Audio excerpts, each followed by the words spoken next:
Golf here with Wildman for the Sanderson Farms Top Picks Breakdown. What up, Wildman? Yo, what's happening? Yeah, we had overnight to think about the picks and everything. I'm going to put them in below with the tweet, the top picks, but let's break down who we like this week. And let's break it down. Start with Scotty Scheffler at 11-4. Is he one of your favorite plays of the week? Yeah, I don't see how you can deny him. Like we said before, he's cracked into the top 30 in the world ranking, top fives in majors, finished second in the actual stroke play event at the Tour Championship. The only thing slowing this guy down right now is COVID-19. And he apparently has kicked it because he's tested negative and he's back in the field. So bombs away on Scheffler. Yeah, I think it's a really sneaky play. I think he's actually going to be really low owned. So I think it's a great play. And thinking about it, there's a lot of cheap guys that we'll mention later on the show. But Scotty Scheffler, I think you can easily fit him in your lineup this week. The next guy who I want to talk about is Will Zalatoris. He made my list as the top tier. The guy's just playing incredible, T6, T8. He seems to be on fire, and the thing I like about him is that he's earning his way into these tournaments. So he's playing to earn this, way to play into the tournament. So I just like this guy, and he has a chance to win this thing. Yeah, just like everybody, everybody's been affected by COVID. Zalatoris is a guy who's far and away been the best player on the Corn Ferry Tour this year with 3 wins. He would be earning his tour card if not for COVID-19 screwing up the whole season. So he's going to have to wait until next season to be a full exempt member on the PGA Tour, which he will be. But right now, he's playing for a paycheck every week. Yeah, I like him a lot. He's going to make most of my lineups. I actually might start with him, even though he probably is going to be the most owned guy. It's hard to fade him, and you don't want to be going against the most owned guy if he's going to be winning the thing. So I just think there's a great chance he makes a run. But then we're going to drop down to the mid tiers where we go into the $9,000 range. I told you I was between Munoz, Burns, and Redman. The 2 guys who made my list were Sam Burns and Doc Redman. Sam Burns just rates out really well here. The guy makes birdies 22 and 24 in his last 2 rounds. So that's just incredible right there. He makes eagles. I just think he sets up really well for this tournament. Yeah, you want to talk about a guy flying under the radar at a price tag of $9,700? I think it's Redman. We haven't really seen a whole lot of him recently. He's only played in one event over the last month or so because he didn't qualify for the FedEx Cup, and he was actually the first man out of the U.S. Open. So he needed one other person to drop out or withdraw for him to get in. He didn't end up getting in.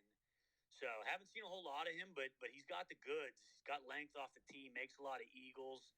This is a par 72 with 4 par 5s. Makes a lot of birdies, a lot of eagles. I like him.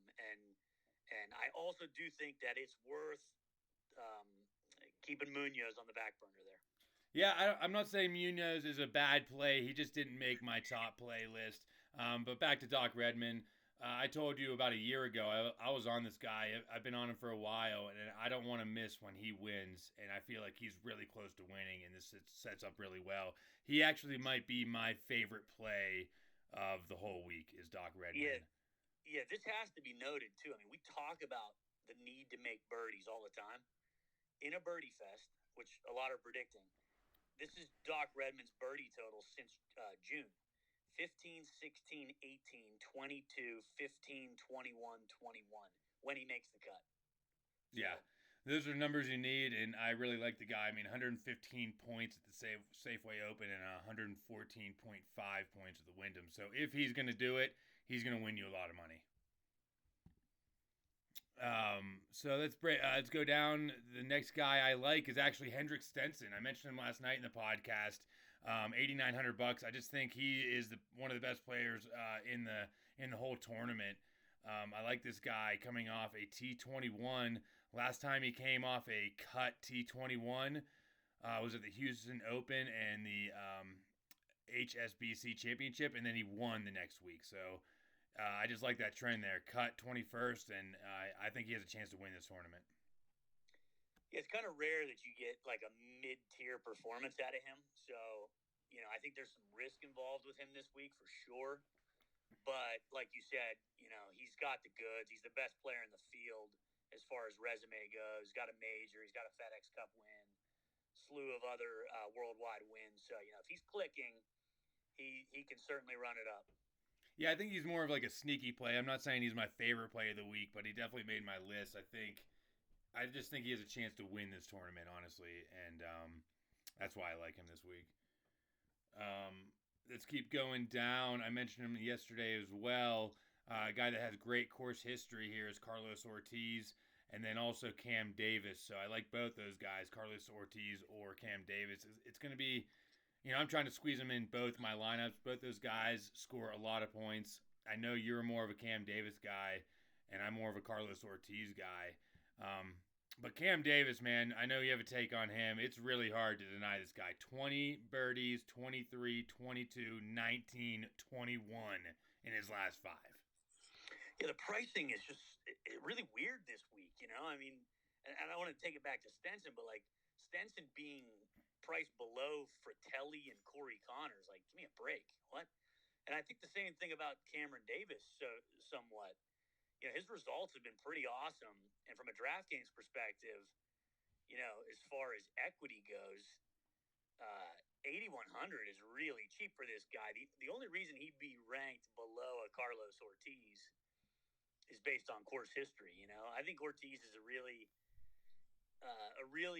interesting play because he really hasn't done a whole lot recently, but he's got one of the best course histories here with a T3 and a T4 over the last 2 years. So, I'm big on Cameron Davis. Love his iron play. Love his birdie opportunity percentage. Ortiz, there's an argument.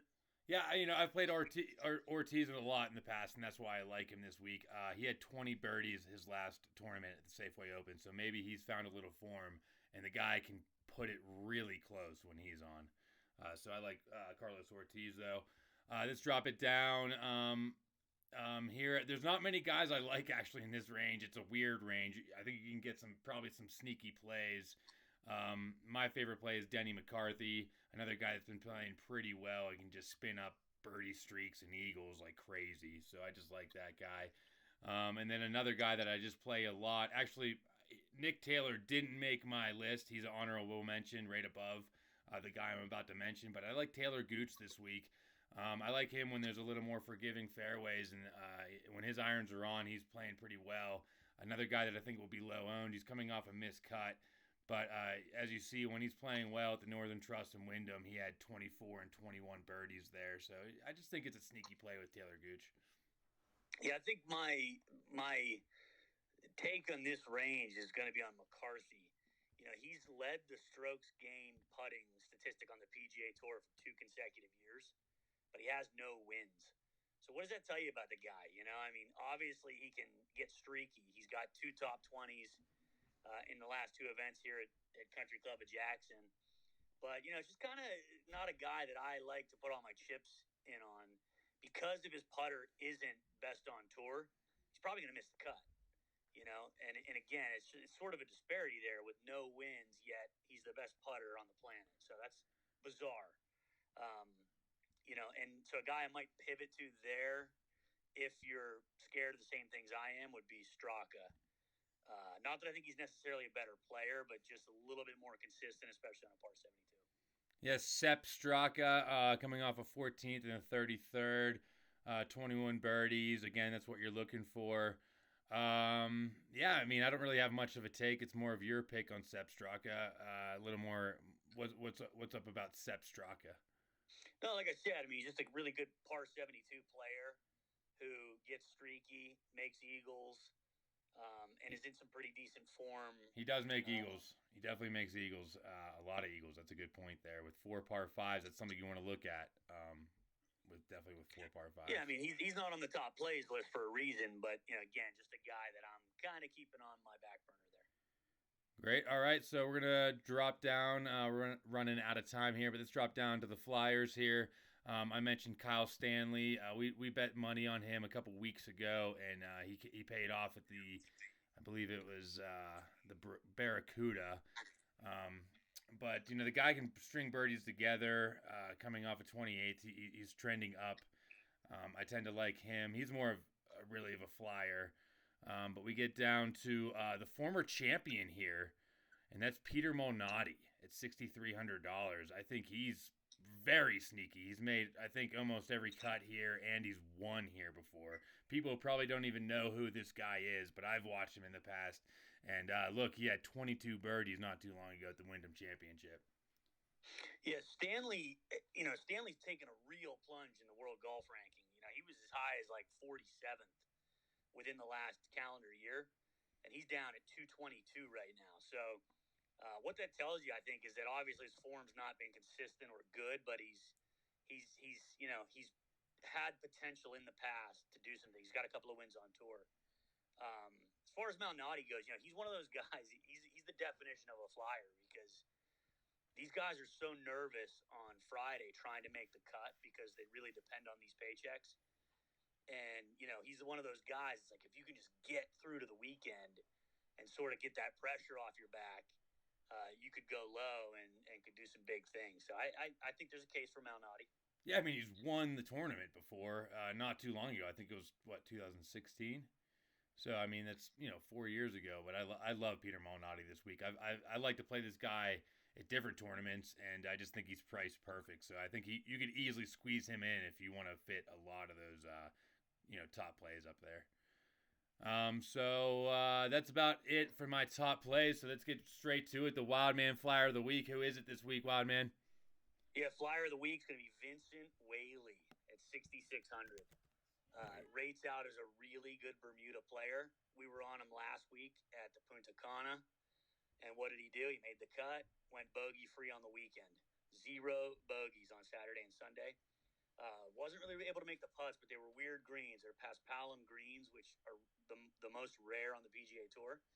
So I wouldn't look too much into the putter struggling last week. What I'm looking at is proximity and grinding, and I think he's that kind of guy who can get a couple putts rolling. Again, he rates out really well on Bermuda. So Whaley at 6,600, I'm expecting him to make the cut.